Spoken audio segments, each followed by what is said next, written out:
Serendipity est un mot anglais difficile à traduire, mais que l'on pourrait résumer par le fait de cultiver les heureux hasards, ou en d'autres termes, rester ouvert et attentif aux synchronicités de la vie.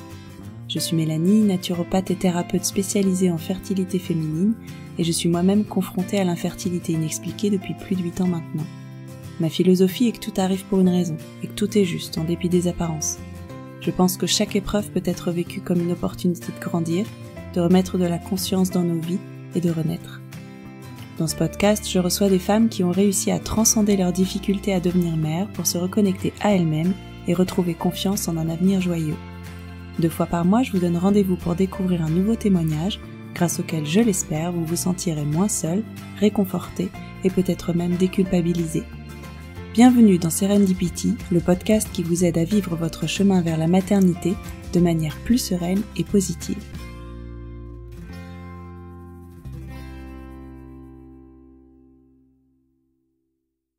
Julie a toujours eu des règles très douloureuses et pourtant, à 23 ans, sa gynécologue ne détecte rien d'anormal à l'IRM et lui prescrit la pilule en continu pour la soulager. Quand Julie et son mari se lancent dans leur projet bébé, elle appréhende beaucoup le retour des douleurs et espère que cette grossesse arrivera vite. Mais ses règles ne reviennent pas, et elle apprend finalement qu'elle souffre du syndrome des ovaires polykystiques. Ils entrent alors en parcours PMA. Après 4 inductions, 2 inséminations, une hyperstimulation suite à une première FIV et un transfert négatif, leur gynécologue leur propose de reprendre tous les examens à zéro. Le verdict tombe. Julie est atteinte d'adénomiose et d'une endométriose profonde de stade 4 qui aurait dû être diagnostiquée lors de la première IRM. Entre incompréhension et colère, Julie rencontre 4 chirurgiens avant d'envisager une opération. Ils reprennent le chemin de la PMA après plusieurs mois de pause forcée, et leur deuxième FIV aboutira à 4 transferts et à 2 fausses couches, dont la dernière a 10 semaines d'aménorrhée très difficile à vivre. Aujourd'hui, Julie et son mari ont décidé de faire une pause pour une durée indéterminée. Épuisés par tout ce parcours, ils ont besoin de se retrouver et de remettre de la vie dans leur vie qui ne tourne plus qu'autour de la PMA depuis 4 ans. Bonjour Julie, je suis ravie de t'accueillir dans le podcast, j'espère que tu vas bien. Bonjour Mélanie, très bien. Merci pour cette opportunité que tu m'offres. C'est une grande première, donc je suis assez contente. Bon, ça va bien se passer en tout cas. Merci d'avoir accepté mon invitation. Et pour commencer, est-ce que tu peux te présenter ? Oui, alors je m'appelle Julie, j'ai actuellement 31 ans et je suis gestion de production. Enfin, je suis dans la gestion de production. D'accord, très bien. Ok, tu habites où ? Alors j'habite dans le 77, près de Coulommiers. D'accord, ok, super. Eh bien, écoute, aujourd'hui, on va parler de ton désir d'enfant, du parcours que tu suis actuellement. Donc, pour commencer, est-ce que tu peux nous expliquer quand est apparu ton désir d'enfant, si tu t'es toujours projetée en tant que maman ou si c'est arrivé plus tard ? Oui, alors c'est vrai que je me suis toujours projetée en tant que mère. C'est longtemps que je me souvienne et par contre, c'est vrai que on a souhaité réellement enclencher la machine après notre mariage. Voilà, voilà, je voulais faire entre guillemets les choses comme je les avais imaginées. Je souhaitais me marier d'abord. Ok. Bah, est-ce que tu peux nous raconter comment ça s'est passé au début ? Est-ce que tu t'étais projetée dans une grossesse facile, entre guillemets Ouais, alors juste du coup, je vais faire un petit retour en arrière, quelques années avant, puisque en fait, depuis toujours, enfin depuis mes 15 ans, j'ai toujours eu des règles très douloureuses. D'accord. Et à mes 20, 23, ouais, 23 ans, on va dire à peu près, 23, 24. Voilà, mon mari m'a poussé à aller voir des spécialistes, puisque donc voilà, il trouvait ça complètement anormal, les malaises que je faisais. Et du coup, j'ai été voir différents spécialistes qui m'avaient effectivement énoncé la possibilité d'endométriose et suite à des échographies, des scanners, des IRM, rien n'avait été décelé. Donc après, j'ai été mise en fait sous pilule continue. D'accord. avec entre guillemets, des pauses de pilules, si je puis dire, Ouais. tous les 6 mois et ce, jusqu'à mon mariage, donc jusqu'à mes 26 ans, donc durant 2 ans, un peu plus de 2 ans, 2-3 ans. Voilà. D'accord. OK. Donc, quand on a souhaité effectivement lancer l'opération bébé, en fait, moi, réellement, la chose que je redoutais, c'était surtout d'avoir mes règles. Pour être honnête, qui ne va pas enfin, on peut pas avoir une grossesse si on n'a pas de règles, hein, à un moment, à un moment donné, c'est dans la nature, Oui. hein, c'est logique. Donc du coup, c'est surtout ça, moi, qui me stressait un peu, puisque j'avais peur, voilà, j'avais peur de nouveau d'avoir mal. Je m'étais habituée aussi à un certain confort, voilà, entre guillemets, à vivre ma vie tranquillement. Et puis, c'est vrai que je m'étais pas spécialement dit que j'allais avoir de grosses difficultés. En fait, justement, j'espérais que ça aille très vite, parce que pour éviter justement ces Pour règles. éviter les douleurs, ouais. Ouais, j'espérais réellement que ça marche au bout, voilà, allez, en 6 mois que ce soit réglé, quoi. Bon, ça n'a pas été le cas, hein, on va pas se mentir. J'imagine, sinon tu ne serais pas là. C'est ça. Donc du coup, j'ai arrêté effectivement ma pilule et puis j'ai pas eu de règles. D'accord. Voilà, j'ai pas eu de règles pendant, au début, ça a été un peu plus de 2 mois. Donc je suis retournée voir le gynécologue, qui m'a fait faire, de nouveau, quelques petits examens et il s'est avéré qu'effectivement, j'avais le syndrome des ovaires polykystiques. D'accord. Voilà. Donc du coup, j'ai été mise sous du façon pour déclencher, des cycles, pour espérer avoir, ce bébé tant attendu. Et puis, donc du coup, on les a déclenchés. Est-ce qu'à l'époque, du coup, ils t'ont expliqué ce que c'était les ovaires polykystiques, ce que ça impliquait, et cetera? Oui, alors le gynécologue, entre guillemets de ville, que j'allais voir pour le coup était assez clair, que c'était voilà un dérèglement en fait hormonal, Mmh. qui en fait bloquait en fait j'avais trop de follicules en même temps et en fait pas d'hormones assez fortes pour en faire en envoyer un à maturité et donc ovuler et donc déclencher des cycles. Mmh. D'accord. En fait, tout restait bloqué en amont. Ouais. Et comment tu as vécu ça, du coup, cette annonce, à ce moment-là? Alors à ce moment-là, assez mal, puisqu'on était à peu près, enfin, on a fait le premier, enfin le premier déclenchement de règles avec du façon, je dirais quelque chose comme octobre. Et de nouveau, je n'ai pas eu de cycle. J'y suis retournée juste avant Noël. Il m'a dit bon bah là, il y a un problème parce que même avec du façon, vous n'arrivez pas en fait, votre corps n'arrive pas à reprendre la suite. Donc en fait, c'est pas entre guillemets, c'est pas viable. Et là, on était à la période de Noël et à ce moment-là, une cousine qui annonce une grossesse euh, le soir de Noël, ce qui est très beau hein, Ouais. en soi. Mais donc Oui. c'est vrai que c'est vrai que du coup je l'ai très mal vécu, parce que en fait ça tombait hein, entre guillemets au moment où moi on me confirmait que ça allait pas être possible naturellement, enfin Ouais. naturellement. J'entends du moins que la case PMA était inévitable. Ouais. Donc c'était pas très agréable hein, en soi. Cette, J'imagine bien, ça tombait pas, ouais, ça tombait pas vraiment. Bon, enfin, en même temps, est-ce qu'il y a un bon c'est moment? ce Je que pense j'allais dire. pas. Euh, C'est mais sûr. c'est vrai que ce moment où nous, on venait juste d'apprendre que bon, la case PMA, du coup, bon, c'était la suite pour nous. Et voilà, 2 semaines après Noël avec une annonce, c'est vrai que du coup, bon, C'est un peu dur, effectivement. Le timing est pas le le timing meilleur. était, voilà, c'était pas parfait. D'accord. OK. Donc du coup, en fait, il m'a orienté directement en PMA. Donc il m'a orienté vers un gynécologue spécialisé que je suis toujours d'ailleurs. Ça faisait combien de Euh, temps, du coup, que tu avais arrêté ta pilule et que vous six espériez mois avoir un enfant? 6 mois, d'accord, et il t'a orienté direct en PMA? directement en PMA puisque voilà lui, enfin bon, il a été honnête, il m'a dit voilà moi en tant que gynécologue de ville, je peux vous prescrire effectivement du Dufaston pour déclencher des cycles, mais vu que votre corps n'arrive pas de lui-même après parce que la prise de Dufaston en fait déclenche par privation d'hormones en fait déclenche des règles. Et Ouais. normalement, par la suite, le corps est censé en fait réussir à ovuler de lui-même. En fait, c'est comme un peu un coup de pouce pour dire vas-y, c'est bon. Là, on t'a déclenché un nouveau cycle, tu peux y aller. Et en fait, moi, mon corps, ça lui suffisait pas parce qu'il ne se relançait pas derrière.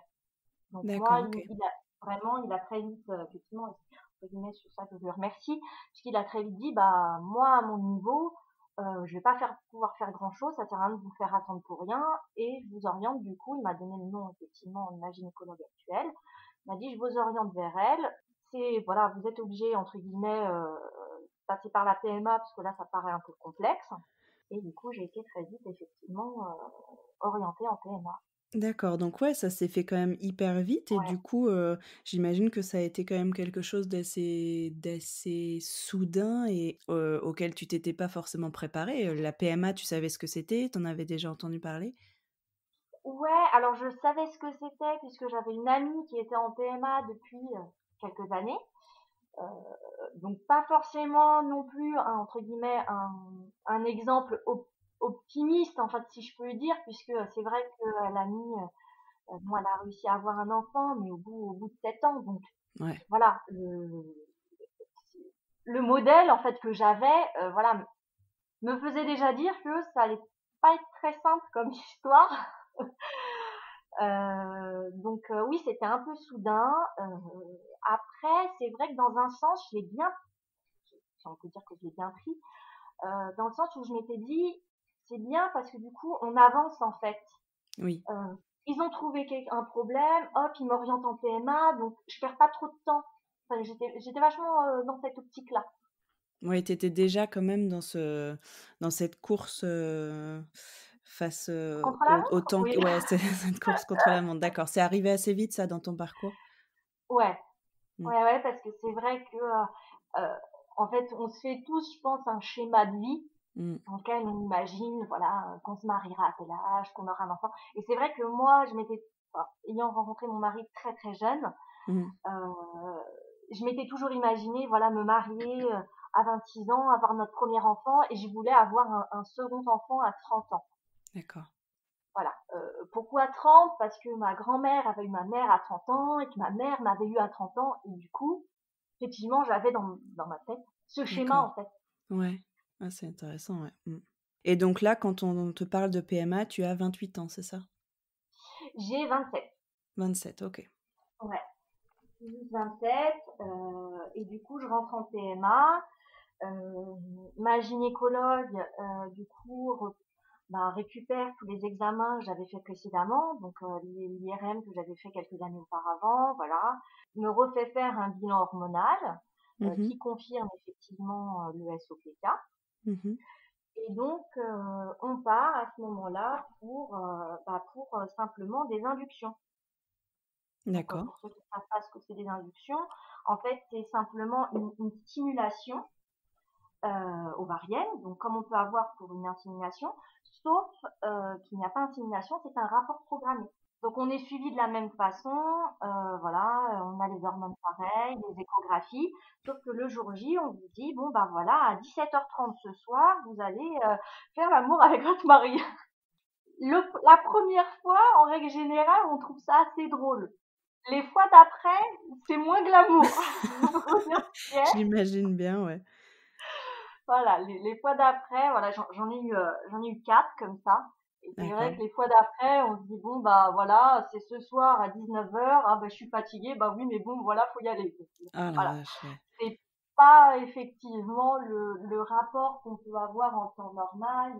Voilà, il y a un petit peu de séduction quoi. Là, c'est entre guillemets un rendez-vous euh, Ouais, qu'on se fixe quoi. ouais. Et ton mari, il a vécu ça comment? Parce que souvent ça peut bloquer aussi beaucoup, les hommes. Et oui, et ben mon mari, honnêtement, je pense que c'est une exception. Durant toutes ces années, il n'a jamais, ça ne l'a jamais gêné. Que ce soit le fait qu'on soit en PMA, qu'on soit considéré comme infertile, euh, ou voilà ces rapports programmés ou quoi, non, ça lui a jamais posé de problème en fait. Même voilà quand après on est passé par d'autres étapes. Je sais que certains hommes avec le recueil ont un peu de mal. Le Mmh. mien s'en fiche un peu. Il en souffre pas en tout cas, en apparence. Non, non, non, enfin en tout cas le côté psychologique, vraiment dû voilà au recueil, dû au fait d'être stérile ou quoi, lui ça ne l'impacte pas.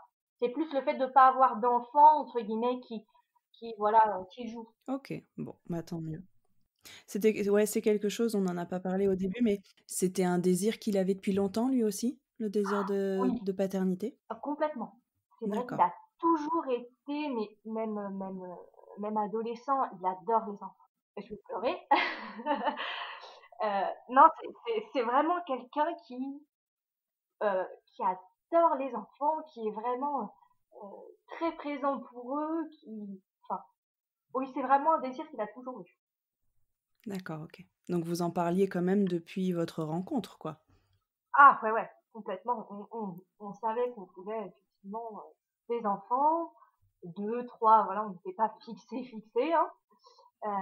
Mais ouais, on savait qu'on voulait des enfants. Ça, c'est vrai que ça a jamais été une zone de question Mmh, ou voilà, de doute, quoi. OK. Donc vous passez par, ces périodes, d'induction, Ouais, on en pas fait forcément 4. faciles, ouais, et du coup, en fait, comment ça se passe? Donc vous avez le rapport programmé et après vous attendez les 15 jours et tu fais ta prise de C'est ça, sang?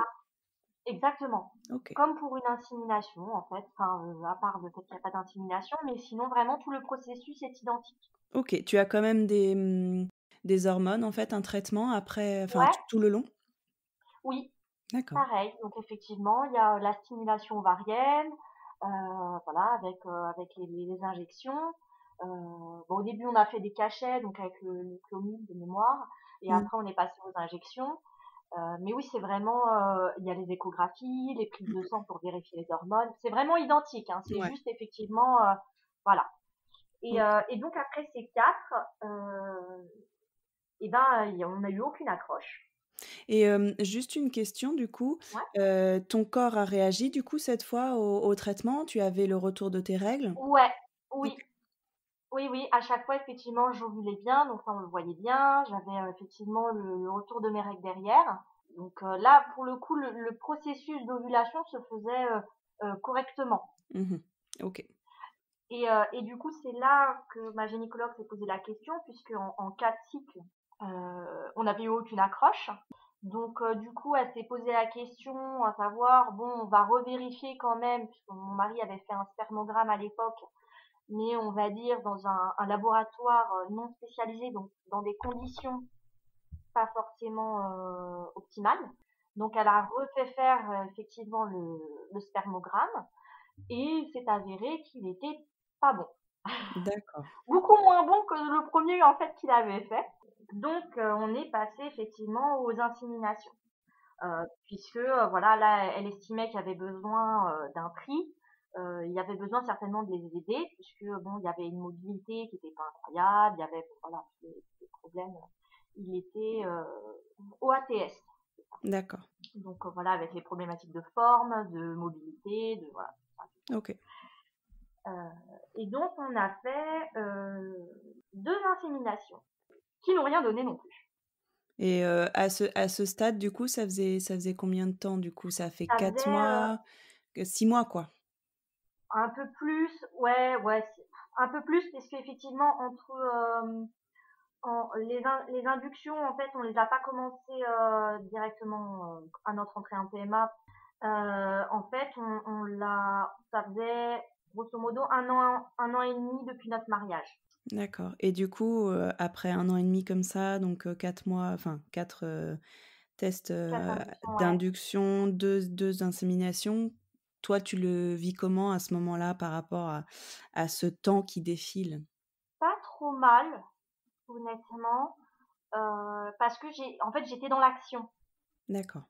En fait, tant que j'avais l'impression d'avancer, je me disais, en fait, on trouve des solutions, on avance, on va un peu plus loin dans les recherches, dans les examens. Donc, c'est qu'il y a, c'est c'est qu'il y a, enfin, c'est qu'il y a quelque chose. C'est que vraiment, euh, on va arriver entre guillemets au but, enfin, si je Mmh. puis dire, enfin, le but qui était effectivement d'avoir un enfant.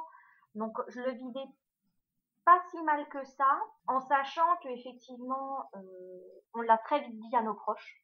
D'accord. Puisqu'effectivement les questions, bon bah voilà, après 1 an de mariage, tout le monde se posait la question: «Et alors les enfants, vous, c'est pour quand?» Ah ouais. La question La voilà, fameuse. la fameuse, personne n'y échappe. Du coup, c'est vrai que, à un moment donné, à une réunion de famille, où tout le monde me posait la question, bah, en revenant le soir dans la voiture avec mon mari, je lui ai dit: «Non mais là, enfin, c'est plus possible. Je vais finir, par soit en tuer un, soit craquer devant tout le monde, c'est au choix». Ouais, Donc du coup, on l'a annoncé très vite. d'accord. Donc c'est vrai OK. qu'on a la chance d'avoir une famille qui est très compréhensive et très présente. Mmh. Du coup, c'est vrai que je le vivais pas si mal que ça puisque je pouvais en parler librement. D'accord. Donc ça allait, on va dire ça OK. allait. Tu t'es sentie soutenue, en fait, par tes proches, Ouais, ils avaient toujours beaucoup d'espoir. Enfin, je veux dire, quand on n'est pas dans le parcours, je pense qu'on est aussi, beaucoup plus dans, tout est possible, heu la prochaine ça va marcher. Enfin, Ouais, voilà. Donc eux, ils étaient vraiment là-dessus. Donc c'est vrai que bon voilà, ça reboostait un petit peu. On se disait: «Ouais, c'est vrai, ils ont raison, la d'accord, prochaine OK. ce sera la bonne, quoi». Donc Et du coup, vous leur disiez, en fait, vous leur donniez les dates de vos, non, inséminations? Non? non, pas forcément, on leur donnait pas les dates. Après c'est vrai que souvent, moi j'en parlais avec ma belle-sœur beaucoup et c'est vrai que je revenais souvent vers elle, c'était après, en fait, après le négatif, en disant: «Bon, bah, voilà, on a refait un essai, ça a pas marché». D'accord, OK. Ils vous Voilà. mettaient pas la pression pour savoir justement, quand Non, sera la prochaine et cetera? D'accord. non, non. Pour le coup, c'est vrai que, ils respectaient beaucoup notre intimité là-dessus. Mmh. Disons que c'est plus quand moi j'en parlais, qu'ils m'écoutaient ou qu'ils me posaient des questions. Mais c'est vrai que d'eux-mêmes, ils n'abordaient pas trop le sujet parce qu'ils savaient pas si je voulais en parler, si on voulait pas D'accord. en parler. Enfin voilà, je pense que c'est toujours bah, pour les proches, enfin, surtout quand ils connaissent pas le milieu, le parcours, je pense que c'est toujours un peu quelque chose de tabou, enfin, Oui, un sujet un peu sensible. oui, c'est difficile à aborder. On ne sait pas forcément comment enfin, ils ne savent pas forcément par quel biais l'aborder. Puis comme tu dis, ils savent pas si la personne en face a envie d'en parler ou pas, quoi. Mmh. C'est ça. Donc, bah, du coup, après ces 2 inséminations, bah, ma gynécologue nous a dit qu'on a le droit à 6 en France, enfin 6 inséminations remboursées. Mais elle nous a dit que ça servait à rien d'aller plus loin puisque pour elle, il y avait une autre problématique parce que sinon on aurait déjà eu, une accroche D'accord. et du coup, elle a souhaité faire une FIV, elle a appelée enfin une FIV test. En fait, une FIV pour vérifier la fécondation en fait entre nos deux gamètes, pour vérifier la compatibilité entre guillemets, D'accord. et qu'il n'y avait pas voilà une problématique à ce niveau-là en fait. OK. Donc du coup, on était parti pour notre première FIV. Alors ça, c'était voilà, là on se disait, on fait une FIV, ça va fonctionner. Ça c'est moi dans ma tête, hein. D'accord. Mmh. Effectivement, là, on s'est dit, voilà, le problème du SOPK, on l'a réglé. Voilà, enfin là, ce sera réglé. Le problème des spermatozoïdes, bon, bah, avec la FIV, enfin, ils sont réglés, quoi. C'est bon, on va prendre le bon. Ils vont nous implanter directement un petit embryon, donc c'est incroyable. Mmh. Et sauf que, bon, bah, enfin, ça a été un petit peu compliqué cette FIV, puisque la stimulation, au début, s'est bien passée. Jusqu'à la ponction. Et là, c'est parti en vrille totale. Ah. J'ai fait, j'ai fait une hyperstimulation grade 3, donc j'ai dû être hospitalisée. Ah ouais. Ouais, j'ai eu de l'eau en fait, du coup, bah, en fait, dans le ventre, en fait, qui commençait à appuyer sur mes poumons. Parce qu'en fait, une nuit, je me suis réveillée et j'arrivais presque plus à respirer. Donc là, c'était panique à bord. Je me suis dit, oh là. En plus, bah, c'est vrai que j'avais très mal au ventre, mais bon, voilà, c'est pas quelque chose qui me gênait plus que ça. Mais c'est vrai que quand j'ai commencé à avoir des gênes pour respirer, je me suis dit, il y a problème. Ouais. Il y a gros problème. Donc j'ai dû être hospitalisée. Néanmoins, j'ai eu plus de 22, Ovocytes? ouais. Et on a eu, bah, c'est là que ça a été un peu patatras, c'est qu'on a eu 9 embryons à J5, mais il y en a un seul qui a pu être congelé. Les autres, en fait, n'étaient pas d'assez bonne qualité pour en fait survivre. À la Voilà, congélation. là. D'accord. Ouais. Donc, OK. comme avec l'hyperstimulation, en plus, j'ai pas pu faire de transfert frais. Du coup, en fait, on avait un seul embryon. D'accord. Donc, quand on apprend qu'on a un seul embryon, moi, je suis à l'hôpital, c'est-à-dire que ça va pas très bien, en fait, mentalement. Bah ouais. J'avoue que là, c'était un peu, la descente aux enfers parce qu'on se dit: «Mais on a fait tout ça pour ça». Ouais, et ils ont même pas en fait, ils ont même pas envisagé de tester un J3 en fait, ils ont voulu aller direct à J5. Bah, en fait, ouais, elle voulait direct aller à J5 et c'est surtout que de toute façon, moi, j'ai été hospitalisée, 2 jours après la ponction. Mmh. Donc en fait, les J3 en fait n'auraient servi à rien et comme en fait surtout il y avait beaucoup de J3, ils se sont dit: «Bah, on va les pousser à J5» parce que sur la quantité qu'on avait, Ouais. ils se sont dit: Ça va être bien» et c'est effectivement on avait 9 J5. Bah ouais, c'est top, Sauf que ouais. malheureusement, bon, bah, voilà, ils ont pu en congeler qu'un seul. Donc du coup, bah, on a dû attendre pour le transfert, hein, puisqu'il a fallu que je me remette, de l'hyperstimulation, Ouais, et on a fait le transfert, 3 mois plus tard, je crois, du seul J5 qui n'a rien donné. Pas une d'accord. accroche, rien. Donc là, ma gynécologue, était un peu comme moi, un peu perplexe, dans le sens où bon, la fécondation, elle se faisait bien.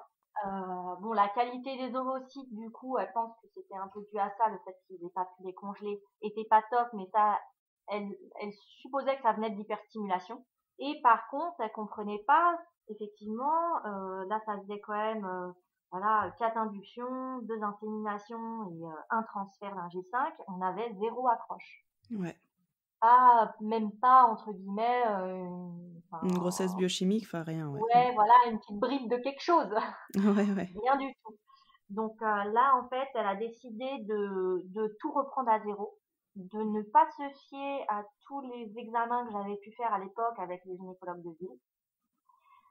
Et là, on est reparti pour tout, hein. On a refait l'hystérosymphagographie, on a refait l'IRM, on a refait et puis là, ça a été là par contre le gros choc, Ah. euh, puisque du coup, on a découvert que j'étais atteinte d'endométriose stade 4, endométriose profonde et adénomiose. Et Voilà. ça, à l'IRM, ils l'avaient pas, distingué Rien du quelques années avant? Non, il n'avait, alors que c'est vrai que les spécialistes qui ont revu mon imagerie plus tard ont dit qu'effectivement, bah, pour eux, c'était flagrant. Ah! Ouais, donc gros patatras. Ah Pour le ouais, tu as coup, dû être très en ouais. colère là quand même. Ouais, en fait, j'ai été, je sais pas comment dire, en fait, j'ai été très en colère dans un sens, réellement, hein, parce que je me suis dit, toutes ces années pour rien, ça faisait quand même, bon voilà, ça faisait quand même 2 ans et demi, voilà, qu'on était en PMA. Et je me suis dit, avant ça, j'ai pris la pilule continue, tout ça, et en fait, ils n'ont jamais détecté ça, alors que c'était gros comme une maison, le truc. Et en même temps, j'étais soulagée parce que je me disais, en fait, il y a quelque chose. Ouais, et c'est ce que j'allais te demander par rapport à tes cycles, tes règles étaient-elles, douloureuses du coup pendant toutes ces Ah ouais, années? ah ouais, D'accord, et ouais. ça par contre, ta gynécologue, elle s'en était pas inquiétée plus tôt, malgré tout? Et ben, en fait, oui, mais comme en fait tous les examens que j'avais passés, elle les avait regardés et effectivement, dans les comptes rendus, il y avait rien. Je disais: «Bah non», en fait, la seule chose à l'époque qu'ils avaient détecté, c'était suite à une coloscopie, c'était, en fait une inflammation, du côlon. D'accord. Donc en fait, elle supposait, et ce qui avait été supposé à l'époque, comme tous les autres examens étaient normaux, que bah en fait durant mes règles, comme effectivement bon bah, on a l'utérus qui travaille, et ben en fait ça appuyait sur mes intestins, ce qui créait cette inflammation, ce qui créait mes douleurs. D'accord. Voilà. Donc effectivement, comme tous les examens étaient revenus normaux, Mmh. par quel miracle on ne sait pas, mais bon, en tout cas ils étaient tous revenus normaux. Ouais. Et ben du coup on était resté là-dessus. Donc là effectivement quand bah là tout ce qu'on a refait est revenu, et effectivement sans aucun doute, puisque que ce soit enfin les examens j'en ai fait, hein, honnêtement j'ai pas fait que l'IRM, j'ai fait des échos, j'ai aussi fait des comment on appelle ça, endoscopie colorectale. C'est le pire que j'ai vécu, je crois, en examen. Et c'est vrai que tous ces examens étaient unanimes. j'avais effectivement une endométriose qui était profonde, qui était sur plusieurs organes, qui était diffuse. J'avais de l'adénomyose, enfin, c'était le bazar, honnêtement, c'était la guerre dedans.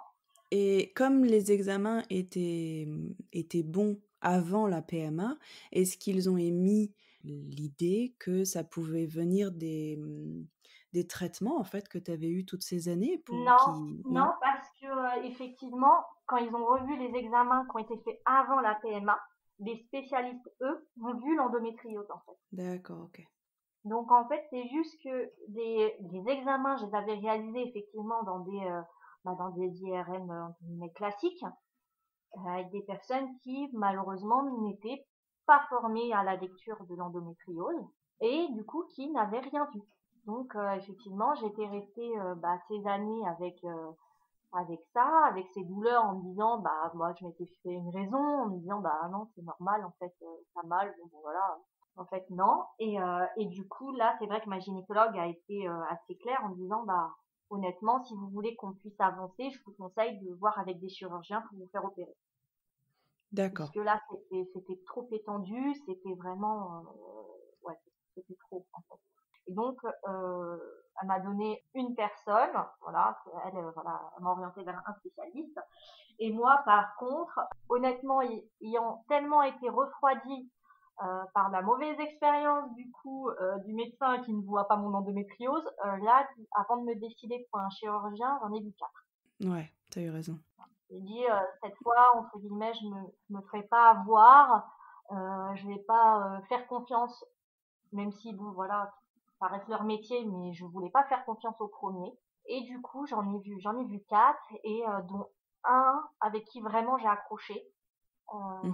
où sa méthode était moins invasive puisqu'effectivement mon endométriose étant très profonde certains étaient partis directement pour m'enlever une partie de ma vessie, d'autres une partie effectivement de mon côlon, euh, donc ce qui nécessitait des poches, ce qui nécessitait voilà enfin des choses assez contraignantes et je pense assez aussi dur à vivre pour celles qui le vivent. Bien sûr. Donc c'est vrai que je me suis orientée moi vers une chirurgie à l'énergie, je crois l'énergie plasma, c'est comme ça qu'on dit.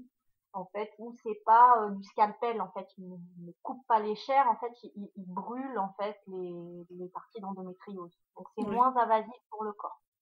d'accord. Donc j'ai eu cette opération qui s'est très bien passée, je m'en suis très bien remise. Et par contre, effectivement, ça a nécessité une pause, puisque après j'ai été mis en ménopause artificielle durant 4 ou 5 mois, donc 3 mois avant l'opération, pour laisser le corps au repos, Oui. et 4-5 mois après. D'accord, OK. Ça fait une grande pause dans la PMA, ça fait aussi une grande attente Ouais. euh, que j'ai pas forcément bien vécue. Puisque voilà j'étais toujours dans mon truc de me dire là en fait j'avance pas donc en fait je suis pas dans l'action, on fait rien, enfin j'avais pas l'impression de perdre mon temps mais presque en fait parce Ouais. qu'en plus il y avait même pas la possibilité voilà d'un espoir d'une grossesse naturelle puisque en ménopause et puis après on a pu effectivement on a pu reprendre la PMA. En parallèle, mon mari s'est également fait opérer d'ailleurs, parce que son spermogramme était de plus en plus mauvais. Et du coup, il s'est fait opérer de 2 varicocèles. D'accord. Donc, pour ceux qui savent pas, c'est une varice au testicule. Mmh Voilà. mh. Donc, du coup, il s'est fait opérer aussi en parallèle. Donc, en fait, tous les deux, on est passés par la case opération pour améliorer nos chances OK. et pour pouvoir lancer la FIV 2. Mmh. On l'a fait juste à la suite, enfin, dès que j'ai pu sortir de la ménopause. Est-ce que tu as vu une différence sur, les douleurs du coup de tes règles? Oui, un peu. En fait, sur les douleurs des règles, j'ai vu la différence, honnêtement. Des douleurs moins fortes. Après, sur les douleurs que je pouvais avoir au quotidien, pas réellement. Mais comme ils n'ont pas pu tout enlever, moi, en fait, ils ont opéré vraiment la vessie, le rectum, enfin, les gros intestins. Mais l'utérus, en soi, ils l'ont pas trop touché parce que, en fait, je suis tellement atteinte, en vrai, que s'il fallait qu'ils opèrent, en fait, il faudrait qu'ils me le retirent. D'accord. En fait, parce que l'endométriose, elle a traversé, en fait, mon utérus. D'accord. Donc, ils peuvent en soi, ils ne pourraient pas vraiment m'opérer sans me l'enlever. Mhm. Donc, du coup, ils n'ont pas trop touché à l'utérus en lui-même. La chance que j'ai, c'est que mes ovaires ne sont pas atteints, Mhm. grâce à mon syndrome des ovaires polycystiques, apparemment. D'accord. L'un dans l'autre, j'ai de la C'est chance. ça. Faut bien trouver du positif. C'est ça, exactement. Et du coup, on est parti pour cette phase 2 qui s'est mieux passée. On a changé un peu certains produits, on a modifié le protocole. Enfin, on a eu une gynécologue, hein, moi j'ai pas fait Oui. grand-chose. Et on a eu plusieurs embryons magiques. En fait, on a pu faire un transfert frais de 2 J3 Mhm. et après on a pu congeler 3 embryons J5. Génial. Donc ouais, c'était génial. Donc c'est vrai qu'on a déjà le transfert frais pour nous c'était une victoire, même si j'ai fait une Oui. petite hyperstimulation encore, mais c'était une grade 2. Donc j'ai juste dû rester alité chez moi. Je n'ai pas été D'accord. hospitalisée, j'ai pas voilà. Donc c'était déjà bien. Et bon, ça n'a rien donné, hein, Mhm. les transferts de 2J3. Et après, du coup, là, ce qui était bien, c'est qu'on a pu enchaîner. Du coup, on a fait dans la foulée un transfert d'un J5 et j'ai enfin eu une accroche. Donc là, c'était incroyable. Honnêtement, pour nous, c'était génial. Ah ouais, enfin voilà, un début de grossesse. Quand on a vu le positif, enfin, c'était vraiment le feu d'artifice. Hein. C'était Mhm. incroyable, vraiment. Avec mon mari, on était sur un petit nuage et malheureusement petit nuage qui s'est vite estompé puisque en fait déjà nos taux, enfin mes taux de bêta-HCG, en fait, ils doublaient pas, ils triplaient, D'accord. voire quadruplaient. Du coup, ma gynécologue a supposé une grossesse gémellaire. D'accord. Donc l'embryon J5 se serait euh, scindé. Mhm.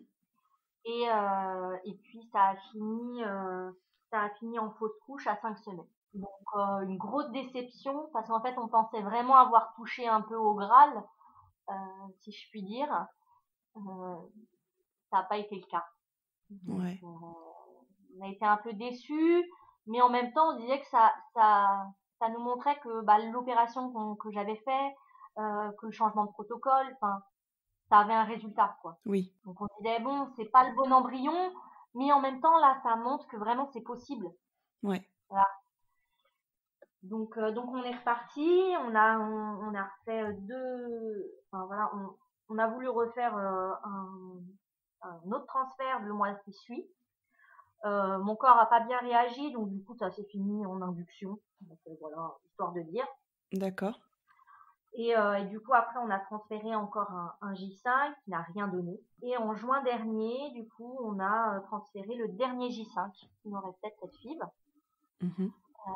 sur lequel du coup ça a marché. Je suis tombée enceinte. J'y croyais, mais en même temps j'avais peur. J'avais peur que ça recommence, j'avais peur de faire une fausse couche. Donc c'est vrai que je m'étais dit, alors tant que déjà je vois pas le cœur qui bat, on s'enflamme pas. Voilà, faut étape par étape, quoi. Vraiment. Mm. Donc après, bon bah les taux par contre ont très bien évolué. On a été à la première écho, on a vu le cœur battre. Mhm. Alors là le soulagement parce qu'on dit que bon bah c'est bon, euh, enfin tout est parfait quoi. Bah ouais. Après quelques jours après j'ai eu des gros saignements, donc panique. J'y suis retournée faire une nouvelle écho et là l'embryon était toujours là, donc c'était super. Et puis il y en avait un autre. Donc le J5 qu'on m'avait transféré en fait c'était de nouveau dédoublé. D'accord. J'avais 2 embryons, 2 cœurs qui battaient. Alors ça a été un peu irréaliste, honnêtement, parce qu'on s'est dit, même ma gynécologue me dit, mais vous me faites toujours des trucs bizarres, puisque bah, la dernière fois on n'en voyait qu'un, là on en voit 2, et puis en plus alors c'était une grossesse gémellaire, mais mono, donc c'est apparemment très rare. D'accord. Du coup j'ai dû être arrêtée, puisque bon bah j'avais un décollement, c'est pour ça que j'avais eu des D'accord. saignements. Et j'ai été surveillée très près. Je faisais voilà une écho par semaine, une prise de sang par semaine. Et, et malheureusement, ça n'a pas suffi puisqu'à presque 10 semaines, en fait, quand on a vérifié à l'écho, les cœurs s'étaient arrêtés. Ah mince, ça doit être terrible. Honnêtement, on y croyait très fort et en même temps, on savait que c'était une grossesse très risquée. Mais bon, ça enlève pas la déception. Ouais. On vous avait expliqué que c'était une grossesse risquée de par, Ouais, le fait que ce soit une grossesse gémellaire, c'est ça? ouais, ouais. Ma D'accord. gynécologue m'avait bien expliqué qu'effectivement, vu que c'était une grossesse mono, en fait, ils avaient tout en commun. Ils étaient dans la même poche, ils avaient la même vésicule utérine. Et en fait, elle nous a dit que voilà, on allait faire au maximum, enfin voilà, qu'on allait se reposer et tout, que c'était possible, mais que très peu de ces grossesses en fait étaient menées à terme. D'accord, OK. Vous étiez préparés? Mon mari était bien plus préparé que moi en fait, honnêtement, moi j'étais vraiment dans l'espoir. Ouais. Lui, même après, enfin quand les cœurs se sont arrêtés, il m'a dit mais tu vois, enfin il m'a dit ça se sentait par rapport à ce que notre gynécologue nous disait. Enfin moi je captais que les mots positifs en fait, Oui. et lui voyait l'ensemble de la conversation. Ouais. Voilà, c'était la petite différence. Ouais. Et c'est vrai que moi, je suis tombée quand même de plus haut que lui. Aussi parce que je pense, ça joue aussi, c'était moi qui les portais Bien et mon sûr. corps, voilà, avait quand même déjà, enfin, j'étais qu'à 10 semaines, mais j'avais déjà, voilà, j'avais déjà un petit ventre. Je suis très menue, donc ça s'est Mmh. vu très vite. Mmh. Donc c'est vrai que, bah, forcément, je pense que ça m'a plus impactée. Bien sûr. Et du coup, voilà, j'ai dû, bon, bah voilà, on a dû arrêter les traitements pour que la fausse couche puisse se déclencher naturellement. Ça pouvait se faire naturellement même à ce stade? Oui, elle m'a dit qu'elle préférait essayer effectivement que ça se fasse naturellement, puisque si on devait passer par, je ne sais plus comment ils Un appellent ça, curetage? un curetage, voilà, ça risquait d'endommager en fait mon utérus et qu'il était déjà pas en Oui. très bon état. Mmh. Donc elle préférait tenter naturellement et de toute façon on revérifiait après avec une écho que tout se soit bien passé et si jamais ça ne se déclenchait pas, on ferait le nécessaire. Mais elle préférait effectivement tenter en premier lieu le naturel, donc ça s'est fait. Ça a été honnêtement très horrible Oui, par rapport à j'imagine. ma première fausse couche. Euh, Déjà psychologiquement, j'étais plus avancée, donc forcément, bon bah voilà, c'est un peu plus dur. Et puis physiquement, puisque j'ai fait une fausse couche hémorragique, Bah oui. donc ça a été physiquement ça a été très éprouvant. Et tu étais chez toi, en fait, tu as pas du tout été accompagnée, pour ça? J'ai été chez moi. Mon mari m'a demandé si je voulais aller à l'hôpital. J'ai pas voulu.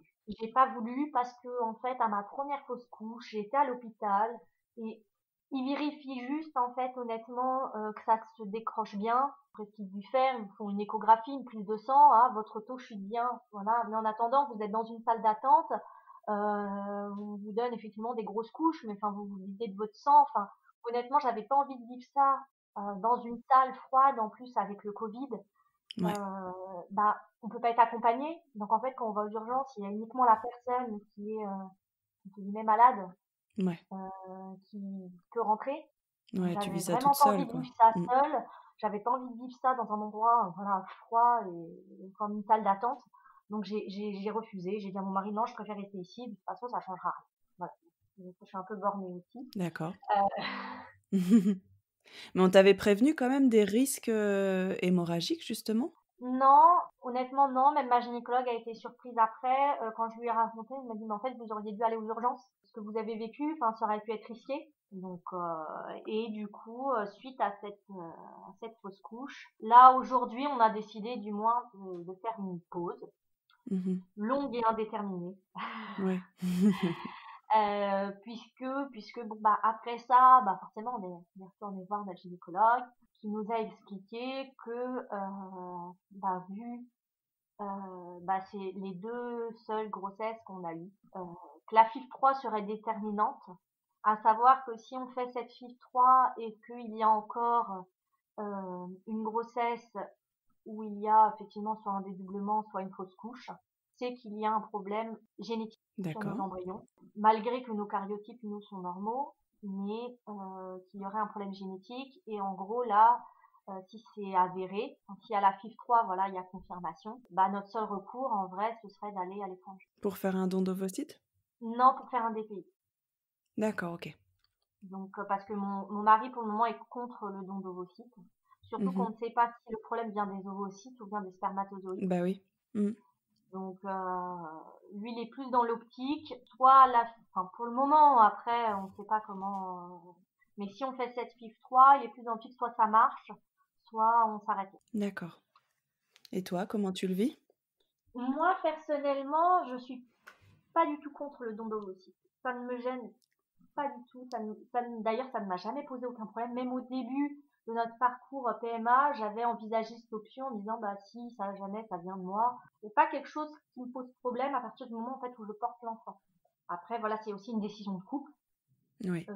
Donc, si effectivement le moment venu, si cette FIV3 qu'on fera, je ne sais pas, dans 1 an, 2 ans, enfin, on verra. Si celle-ci bah, porte pas ses fruits et confirme effectivement qu'il y a un problème, on avisera. Moi, j'essaierai, je pense, peut-être de le pousser. Mm. Soit après, effectivement, on économise et on fait une FIV, une seule à l'étranger, mais vraiment pour se dire on aura tout tenté et rien regretté. Mm. Soit on s'arrête là. Ok. Et du coup, cette pause, vous l'avez décidée tous les deux? Vous êtes en accord sur ce point-là? Ouais, ouais, complètement. Et dans quel but vraiment? Pourquoi vous en avez autant besoin de cette pause? Qu'est-ce que vous attendez en tout cas de cette pause? Déjà, d'arrêter de vivre à travers la PMA. Mm. Parce que vraiment, après, voilà, donc ça fait un peu plus de 4 ans, ça fait 4 ans et demi maintenant. Après 4 ans et demi de parcours, on se rend compte qu'on vit que par rapport à ça. On prend nos vacances en fonction, on fait des sorties en fonction. Surtout qu'effectivement, moi j'ai des réactions au traitement qui sont assez importantes. Donc je suis vite soit alitée, soit j'ai plus le droit effectivement de faire de longues balades. En fait, ça devient très vite contraignant. Mm. Et je pense qu'on a aussi besoin de reprendre un peu les rênes de notre vie, quoi. Reprendre le pouvoir dessus en se disant, bah, on a envie de faire ça, on le fait sans contrainte à côté. Et c'est vrai que de toute façon, quand on a eu le dernier positif, au moment où j'ai eu des saignements, on s'est fait la même réflexion au même moment dans la voiture, en disant si de toute façon celui-ci on le perd, on fait une pause. Ouais. Je pense que mentalement aussi, 2 fausses couches en 1 an, Oui, c'est c'est trop. beaucoup. Ouais. Surtout après, enfin, moi de mon point de vue, en fait, ces fausses couches, c'était entre guillemets, c'était l'espoir en fait après 3 ans et demi de PMA quoi. Bah ouais. Donc que ça se solde comme ça, c'est vrai que c'était, je pense, trop. Mm. Et comment tu t'es relevée justement, enfin si tu t'es déjà relevée entre guillemets, parce que bon, ça peut prendre du temps aussi. Est-ce que tu t'es fait accompagner? Est-ce que tu en as parlé? Alors, j'en ai parlé. Après, c'est vrai que enfin, j'ai peu de personnes dans mon entourage qui ont vécu ce genre de choses. Pour être Ouais. honnête, j'ai que, bah, effectivement, mon ami qui était en PMA qui l'a vécu. Mhm. C'est vrai que toutes les autres personnes de mon entourage de qui je suis proche, hein, j'entends, bah, sont tombées enceintes en un claquement de doigts. Enfin, je veux dire, voilà, elles veulent en tomber enceintes, elles arrêtent la pilule, le mois d'après, elles sont enceintes. Mm. Voilà, 9 mois plus tard, elles ont un bébé en bonne santé. Enfin, c'est vrai que du coup, c'est un peu compliqué parce que j'ai toujours l'impression qu'elles ne comprennent pas. Ouais. C'est pas le cas, je pense. Je pense que c'est juste qu'elles savent pas quoi dire. Oui. Aujourd'hui, c'est pas que je suis pas remise parce que j'ai accepté ma fausse couche. Enfin voilà, vraiment cette étape-là, je l'ai digérée. Voilà, c'est bon. Mais le désir d'enfant, en fait, ça c'est plus dur à intégrer quand on l'a pas. Mm. Je pense que mes amis, elles comprennent pas forcément à quel point ça peut, au quotidien, en fait, nous travailler. Ouais. Quand on voit, effectivement, bah, quand on les voit avec leurs enfants, quand on voit les pubs de Noël, quand on voit, bon, bah, là, cette année, il n'y a pas vraiment eu, mais entre guillemets, les enfants sonnaient à notre porte à Louis, quoi. Enfin, Ouais. c'est des choses tout bêtes, mais c'est vrai que quand nous, on ferme la porte, ça nous, chez nous, il n'y a pas d'enfants, en fait. Ça, c'est plus ça sur lequel, moi, j'ai pas encore renoncé. Voilà. J'aimerais parce que je pense que ce serait, entre guillemets, ce serait plus simple. Si on renonce, logiquement, entre guillemets, une fois qu'on a accepté, qu'on a renoncé, on arrête de souffrir. C'est l'espoir, en fait, qui nous fait mal. Parce qu'on ne sait pas est-ce que cet espoir, un jour, bah, est-ce qu'il va est-ce qu'il va être récompensé, est-ce qu'il va aboutir ou pas? Mmh. On verra. Ouais. On ne sait pas. Mais est-ce que tu as pensé justement à te faire accompagner par, je sais pas, un psychologue ou avec de la sophrologie? Ouais, à une époque, j'ai été voir une psy. J'ai fait plusieurs séances avec elle. Je suis à une époque où il y avait la PMA je venais de faire ma première fausse couche, donc c'était pas hyper bien. Et puis il y avait d'autres événements. Ma mère qui avait fait effectivement un AVC, enfin voilà, qui allait se faire opérer d'anévrisme. Enfin, il y avait plein de choses en fait dans ma vie qui s'étaient passées au même moment, dans lesquelles j'étais pas très bien. En fait, on a fait des séances et en fait, elle me l'a confirmé après quand j'ai dit qu'en fait j'allais arrêter, c'est qu'en fait je vivais les choses pas réellement mal. J'étais pas excessive dans mes réactions. Je le vivais normalement. C'est juste qu'en fait, je ne me laisse pas le temps. Moi, enfin, dans mon esprit, en fait, il faut toujours que j'aille vite. Voilà. Ouais, J'ai fait une fausse couche, il faut que je me remette vite. Voilà. J'ai ouais. un peu ce problème, je crois, avec le temps qui passe, mais je pense que toutes les femmes qui passent en PMA sont un peu pareilles. Oui, Voilà. c'est ce que j'allais dire. Oui, je pense que c'est un peu, on a l'impression d'avoir toujours une grosse horloge au-dessus de notre tête qui fait tic-tac, Ouais, tic-tac. Attention, le temps il passe vite. ouais, ouais. Donc, c'est vrai que c'est le problème que j'ai et malheureusement oui et non, sur lequel il y a que moi, entre guillemets, qui peut aussi agir, c'est le fait d'accepter qu'il me faille un peu de temps, en fait, pour Mmh. m'en remettre. Oui, pour Donc, intégrer les choses et ouais. pour, ouais, pour Donc les digérer. c'est aussi à ça que va servir cette pause. Bah, c'est à me laisser le temps en fait, à me laisser le temps de vivre et à accepter aussi le fait que bah je serai peut-être jamais mère en fait.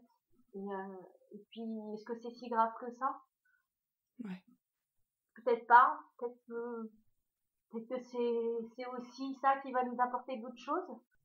Voilà, c'est là-dessus que je suis en tout cas. Euh, En me disant que on a aussi la chance, enfin, j'ai la chance que mon mari soit toujours auprès de moi, Oui.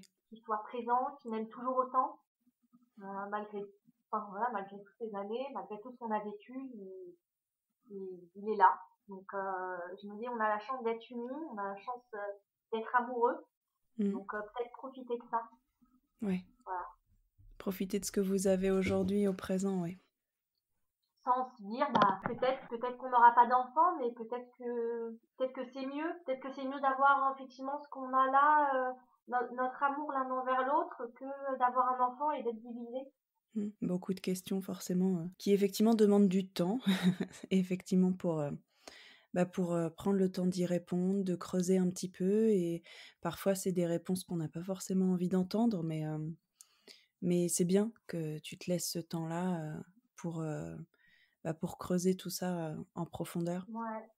C'est important. C'est important parce que c'est ce qui t'aidera en tout cas, alors, moi je dirais pas à renoncer parce que c'est peut-être un petit peu trop catégorique, mais au moins à accepter, à apprendre le lâcher prise, à se dire que tu n'as pas le contrôle sur le résultat et à faire confiance en fait. Avoir confiance en l'avenir, mais dans le sens où un avenir où tu peux être épanoui, quoi que ça implique en fait.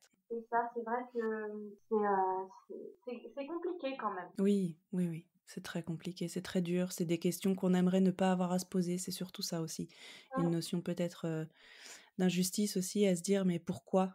Ah, Pourquoi moi j'en suis là à me poser toutes ces questions et à je me» pense ouais. que cette question, on se l'est toutes posée, à savoir pourquoi nous, qu'est-ce qu'on a fait, qu'est-ce que notre couple a moins que les autres, qu'est-ce qui fait qu'on nous autorise pas, entre guillemets, toucher du doigt, voilà, cette parentalité qu'on désire, Mmh, alors que ouais. d'autres personnes ne désirent pas forcément et l'ont. Enfin, Mmh, la vie est ainsi faite, je pense que on n'a pas toujours ce qu'on désire en fait. Donc mmh. c'est vrai qu'il faut essayer d'apprendre à vivre aussi avec. Mais c'est vrai que en fait, c'est dur. Enfin, moi, du moins, j'ai remarqué qu'en fait, c'est dur, c'est plus, en fait, fait avec le reste de la société. Mmh. Typiquement, si demain on était vraiment confinés et j'étais enfermée chez moi, enfin, voilà, comme on va dire au premier confinement, où enfin, nous on n'a pas regardé spécialement la télé, on faisait nos balades, voilà, avec notre chien, tout ça. En fait, on arrête d'y penser. En fait, c'est le fait de voir plein de choses qui nous rappellent que nous, on n'a pas d'enfants, qui est douloureux. Ouais. C'est en fait cette confrontation à ah, t'as vu, ils ont des enfants, bah non, toi t'es infertile, toi tu ne peux pas. C'est vrai que la parentalité, elle est présente partout dans notre société. Ouais. Encore hier, j'ai vu une pub pour une boisson gazeuse. C'est une femme enceinte. Je ne vois pas le rapport. La fille court comme ça dans la pub et à la fin, hop, on voit qu'elle est enceinte. Quel rapport entre le fait de vendre une bouteille d'eau avec une bouteille d'eau gazeuse avec le fait que la femme soit enceinte? Ça ne me comprend pas. La dernière fois, pareil, une pub de voiture où la fille annonce qu'elle est enceinte à table et l'autre dit super, je vais changer de voiture. C'est vrai qu'on est focalisé là-dessus, mais je me dis, mais en fait, il y en a pas Ouais, ouais, c'est présenté comme la norme, en fait, ouais. complètement. Et c'est ça que les personnes, je pense, qui ont des enfants ne comprennent pas, ne le voient pas en fait. Oui, mais c'est normal parce que c'est vrai que ça, c'est vraiment le fonctionnement de notre cerveau, en fait. À partir du moment où on veut quelque chose, on ne voit plus que ça. Mm. Notre cerveau se concentre sur ce qu'on veut et du coup, c'est sûr que de toute façon, elles ne le vivent pas comme ça parce que leur cerveau est branché sur autre Mm. chose, en fait et c'est pareil, le jour où je sais pas, j'allais dire le jour où on aura un enfant, on le verra peut-être moins comme ça, mais je pense que c'est tellement marquant que Oui, je pense qu'on le je pense dira que pas. ça nous restera à vie. Il y a des chances que qu'on soit comme ça à vie. Mais, mais c'est vrai que ça, c'est un peu ce qui est difficile, effectivement, cette, pression Ouais. sociétale, le fait que ce soit une norme aussi, Mm. parce que même, les personnes qui ne veulent pas d'enfants et qui Complètement. arrivent à l'assumer et à le dire, c'est pas simple non plus pour elles parce que c'est présenté comme quelque chose de pas normal, bref. Complètement. Et pour conclure, est-ce que tu aurais des conseils, en fait, aux femmes qui nous écoutent et qui vivent mal cette attente, ces parcours et cetera? J'aurais tendance à leur dire qu'il faut essayer de moins se focaliser dessus. Je sais que c'est pratiquement impossible quand on est en parcours, tellement qu'on on est sollicité pour les rendez-vous, pour tout ça, mais essayer de voir qu'autour, en fait, on a quand même une vie, on a quand même un conjoint, on a quand même potentiellement des animaux, des activités, et je pense qu'il faut essayer de moins se focaliser sur ça et plus sur le reste de notre vie, parce que sinon, en fait, ça nous bouffe et on fatigue. Alors après, tout Ouais, on s'y dépend, je perd, ouais. pense, ouais, tout dépend aussi de l'endurance, je dirais, de certaines. Mmh. Moi, c'est vrai que là, voilà, au bout de 4 ans et demi, j'ai lâché. Voilà, psychologiquement, physiquement, je pourrais, psychologiquement, honnêtement, je peux plus. Mais je pense que, effectivement, si on veut aller loin dans le parcours, faut aussi se ménager parce que c'est trop intense en fait. On s'en rend pas compte de l'extérieur, je pense, puisque les gens sont pas avec nous. Mais c'est vrai que quand on regarde le nombre de rendez-vous qu'on a, le nombre de choses auxquelles il faut qu'on pense, rien que pour une fonction, ah oui, mais il faut pas qu'on fasse l'amour avec son conjoint tant de jours avant parce qu'il faut qu'il y ait faut que le jour de la ponction, oui, mais on sait pas la jour de ponction si ce sera tel jour ou tel jour. Ah oui, donc du coup, honnêtement, c'est infernal. Honnêtement, on ne s'en rend pas compte. Je pense que nos proches ne s'en rendent pas compte.